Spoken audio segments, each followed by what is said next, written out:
Hey, so I assume you've played Inscryption before, and if you haven't, well, get out of here. What are you doing? You crazy? Go play it right now. And then come back, please. I'll miss you. Anyway, this is Inscryption IRL. Through blood, sweat and tears, I finally handcrafted this real-life version of the game. And the first time I played it with my wife, well, I won't go into what happened. And that's because the rules were shit. The ones from the game just don't translate over to the real world very well, unless I roleplay as Leshy and make a fun experience for my friends. But then where's the fun for me?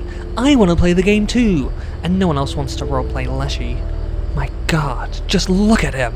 So this video is about the rules I developed after forcing all of my friends, family, and even my grandparents to play.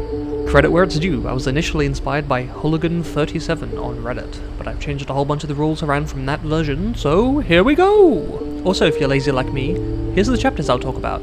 Oh, sorry, too quick. Sucks for you. Here are the actual physical bits you'll need. Head to crypticcrafter.com where you can find everything you see here. The playmat. It has features such as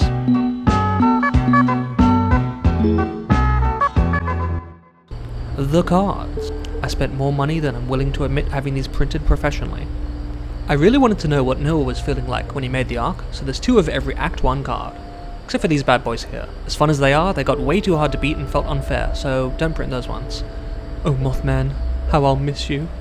Oh, and there's also no way these guys will work in real life, so you don't. And I only printed 10 squirrels for each player because the way I play, squirrels are infinite. There's also a few blank cards for death cards. Oh, and also any along with some other special cards like a dam, a wriggling tail, but then the additional first entity cards should not have the sigil on them. I will just leave a list in the description. Next up is bones. You collect these in a little pile in front of you every time a card dies. Hearts. Behind each card space, there's a spot for these cute little heart guys.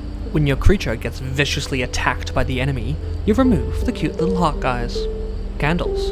If you can't tell, these are actually fake candles. When I played with real candles, I just kept burning myself. The bell. You press it to go ding. And finally, the scale. Using a revolutionary tri-layer design, this cutting-edge scale has had its edges cut. With lasers.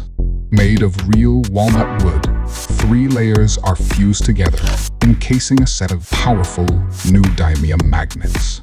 Paired with this exquisite golden tooth, printed in UV resin, the magnets seamlessly align to each number. Keeping track of the score has never been so effortless and so damn satisfying. Buy yours today on crypticcrafter.com. Making a deck. So, how do you make a deck?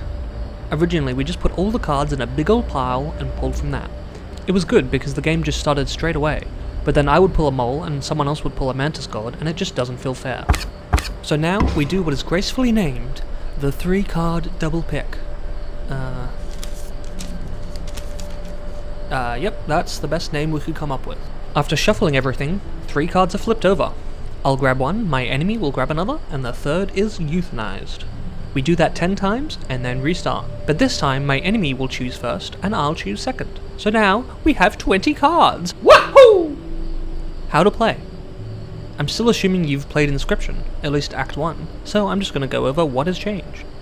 We don't use events, so no maps, fireplaces, new cards, etc. You're stuck with what you chose.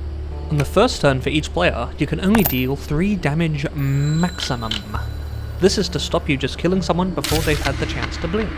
There's not any overdamage. You have to kill the card in front of you first, and then you can attack your enemy next turn. It's just the polite thing to do, and also it makes the rounds last longer, so if you're in a rush, just play with overdamage, I suppose. As I mentioned earlier, you have infinite squirrels. On the side deck, there's different back designs for the cards. So it's super easy to know that they're separate from the main deck. Anyway, you just look through these piles and grab what you need.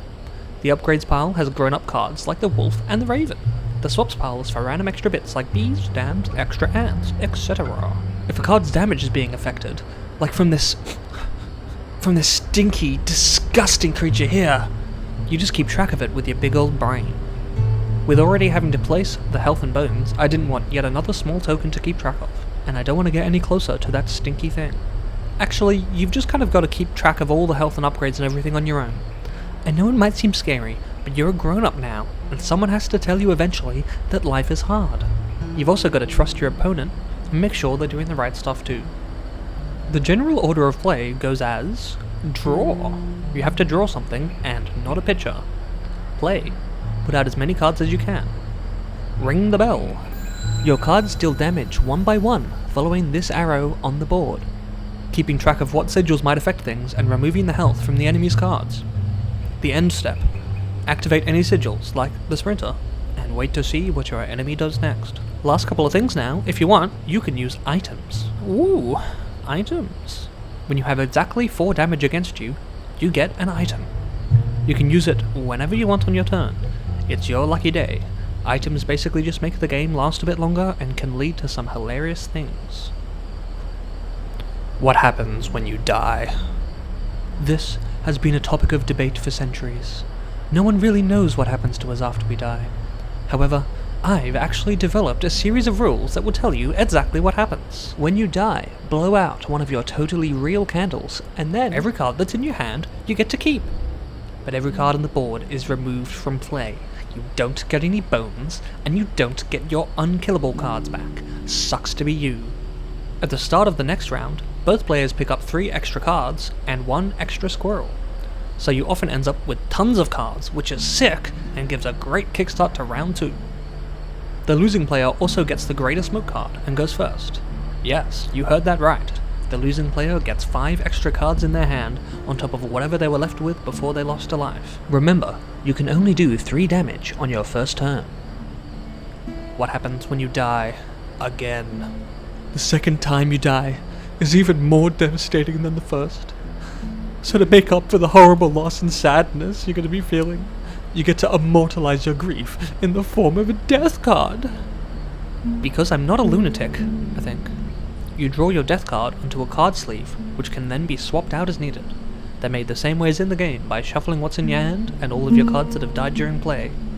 Next time, when you play again, if you ever pick up a blank death card, you place the sleeve over the top and show your enemy what it is. I like to shuffle every death card sleeve that's ever been made to draw from, because it's silly and there's some great cards in there. That's pretty much it. Thank you. Bye.